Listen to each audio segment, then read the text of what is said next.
ঈদের ষষ্ঠ দিনেও পর্যটকদের পদচারণায় সরগরম কক্সবাজার। আরো জানাতে যুক্ত হচ্ছেন সহকর্মী আব্দুর রহমান। রহমান, আপনি আমাদের জানা দেবেন পর্যটকদের নিরাপত্তা জোরদারে কোনো পদক্ষেপ নেওয়া হয়েছে কিনা, কি বলছেন পর্যটকরা?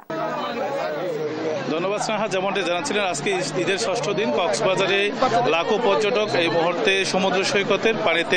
আবহাওয়া আগামী 2-1 দিন বৃষ্টি থাকবে না বলে জানিয়েছে, যদিও মেঘলা আকাশ। কক্সবাজারের যেই পর্যটন স্পটগুলো আছে এখানে কিন্তু হাজার হাজার মানুষ তারা সকাল থেকেই সমুদ্র স্নানে মত্ত রয়েছে। বিশেষ করে কক্সবাজারের যেই পরিবেশ পরিস্থিতি এবং জেলা প্রশাসনের পক্ষ থেকে নিরাপত্তা নেওয়া হলেও কিন্তু পর্যটকরা তো এখানে তারা তাদের আনন্দ উচ্ছ্বাসের কোনো কমতি নেই এবং তারা সব সময় কোনো বাধাই না মেনে সমুদ্রের স্নানে তপ্ত গৌরবে তারা দৌড়ে বেড়াচ্ছে। এবং কক্সবাজারের যেই পর্যটন স্পটগুলো রয়েছে এখানে কিন্তু সবসময় হাজারো লোকজন থাকে। গত 7 দিনে কিন্তু এটার মাত্রা অধিক ছিল এবং কক্সবাজারের এই পর্যটন সংশ্লিষ্ট ব্যবসায়ীরা জানিয়েছেন তারা তাদের এই সর্বোচ্চ পরিমাণ পর্যটক এবার দেখেছে এবং তারা ব্যবসা সফল হবে বলে তারা আশা প্রকাশ করেছে।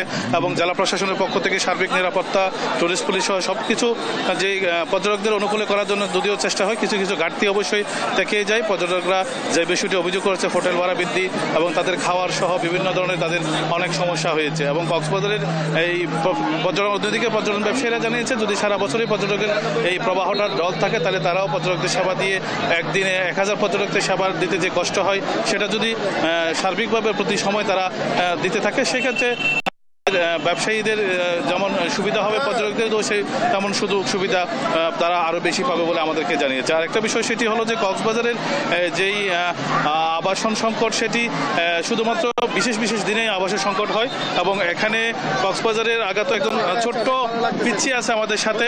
তুমি কক্সবাজারে ঈদের আনন্দে তুমি কোথায় গেছিলা বলো, কোথায় কোথায় ঘুরছো, তোমার কেমন লাগছে বলো? আবার আসবা? হ্যাঁ, আবার। আসলে কক্সবাজারের পর্যটকের বাদবাগা যে উল্লাস সেটি যেন প্রতিনিয়ত হয়। পর্যটন ব্যবসায়ীদের এটাই আশা এবং পর্যটকদের সেবার মান যেন বৃদ্ধি হয়, এটাই হলো পর্যটকদের আশা। এটাই ছিল আমার কাছে সর্বশেষ স্নেহা।